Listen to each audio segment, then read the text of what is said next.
you, Susan. I appreciate that more than generous introduction, and welcome to all of you. Again, our state is having great success, as you all know, and that's a tribute to the people of Utah. Many of the people here in our room that are entrepreneurs and innovators and understand the importance of science and technology and the spirit of collaboration and cooperation, which is somewhat unique to Utah compared to the rest of the country. So I'm honored to be here to be a part of this Technology Innovation Summit, and thank you for your attendance. Thanks to Ivy and Brian and Susan and their team for all the work that's gone into organizing this event and bringing this together. I was just thinking as I was traveling this morning out to one of our aerospace industry leaders and the innovation that's taking place out there, how much innovation and science and technology has improved our lives. I know we take it for granted. We live in a wonderful time.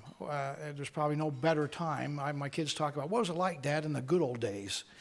You know, I'm not that old, I didn't think, but the good old days really are today. These are the good old days, and we live in a great time with a great quality of life.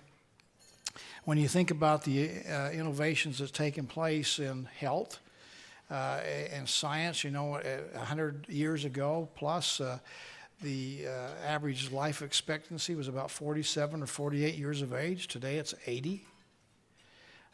We have children born, and we look at our pioneer journals, and we find that children died in their first year or two of life.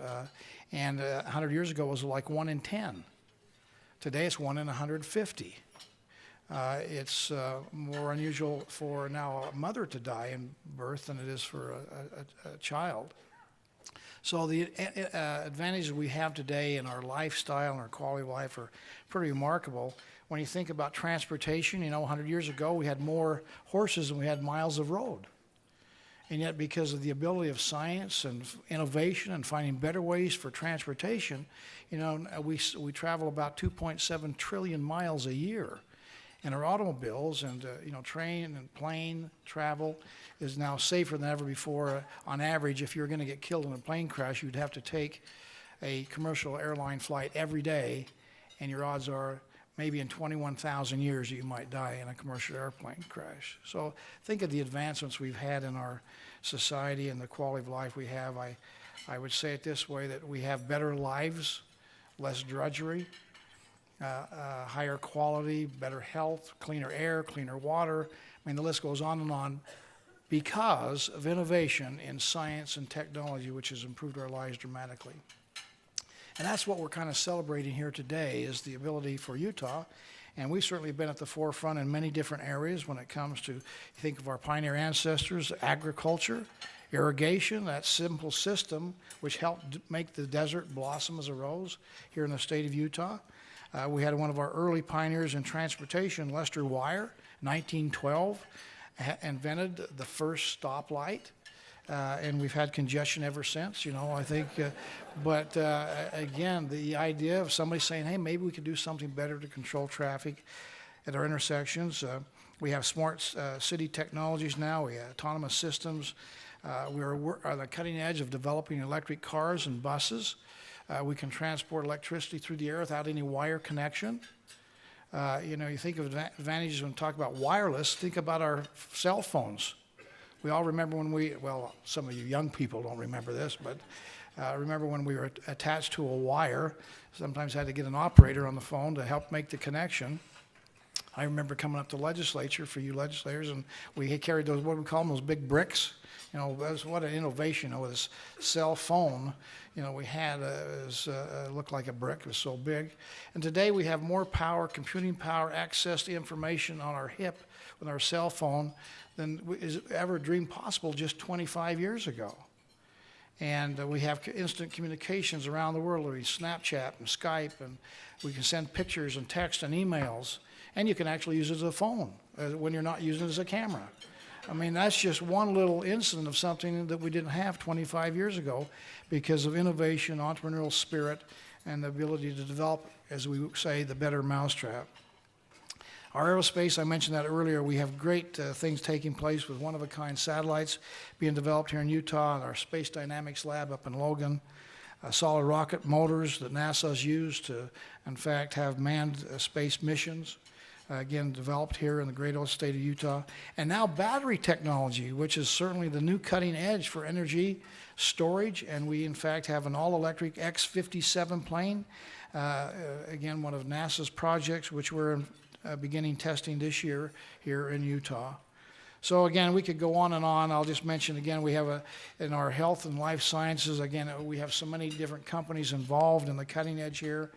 Cardiothoracic surgery, organ transplantation, diagnostic, cancer research, mentioned here a little earlier. 70% of the world's arterial and vascular access devices are manufactured right here in good old Utah, improving people's lives around the world, but generated here with innovation and science, technology advancement. So again, it's a great time to be alive. It's a great time for us to see the opportunities and the possibilities.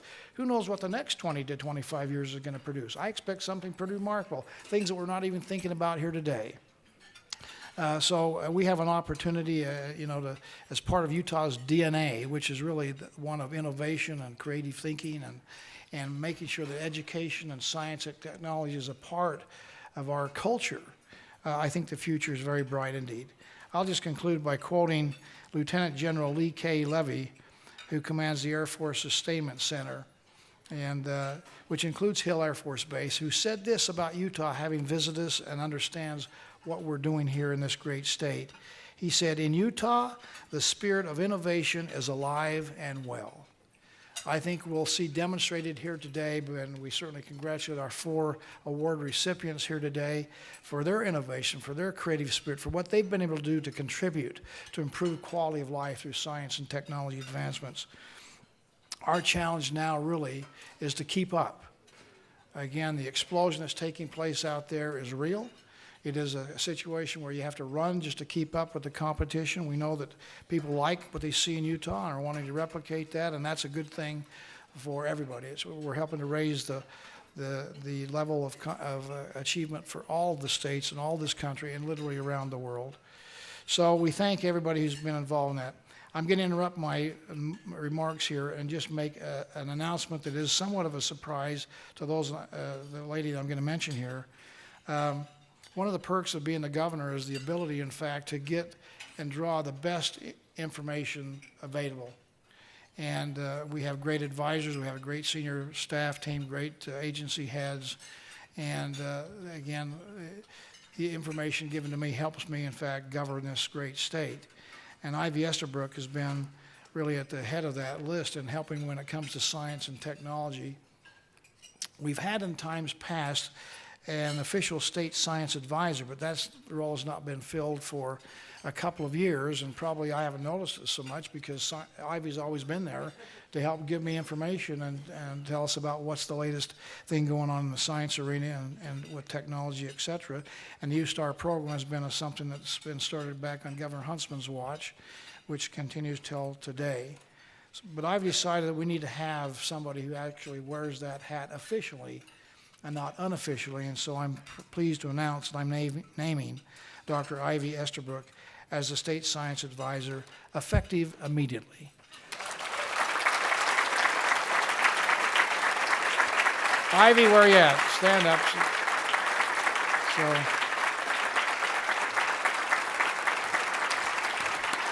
Thank you, sir. I'm very honored.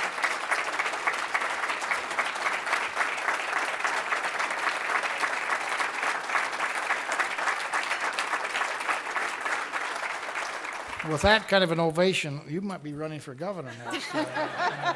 Yeah, better watch your back. We appreciate Ivy and again, her team and what she's done. And again, this event is just one. But let me just conclude here. I'll turn the microphone back to whomever's next. We're grateful for our medal award winners. Again, we'll have an opportunity to talk about them better. We're grateful to all the people who make Utah great. The business community, the entrepreneurs, our local government leaders, our legislators, who many are here today, in that collaborative spirit of creating an environment that's conducive to the entrepreneurial spirit, where you know that you can plant your entrepreneurial seeds and actually get a harvest. At least the chances and the odds are much better here in Utah than most any other state in America today. And we thank those who've made that happen. Our educators who are training our young people. Governor Romney was just talking to Girl State, and as we both talked about the rising generation and the opportunities we have and what we see, the hope that is there for America and for Utah because of this rising generation that's getting good education, has good principles and good values here in the state of Utah, helping lead the way. It's my hope that this summit will help motivate all of us, maybe to resolve again the importance of science and technology in our lives, and be more appreciative of those who have gone before us. Again, our 4 honorees today are prime examples that will help us all recommit ourselves to maybe work a little harder, to maybe work a little smarter, maybe to work together a little better, and keep the spirit of innovation that's made Utah such a successful state alive and well for generations to come. Thank you very much and welcome.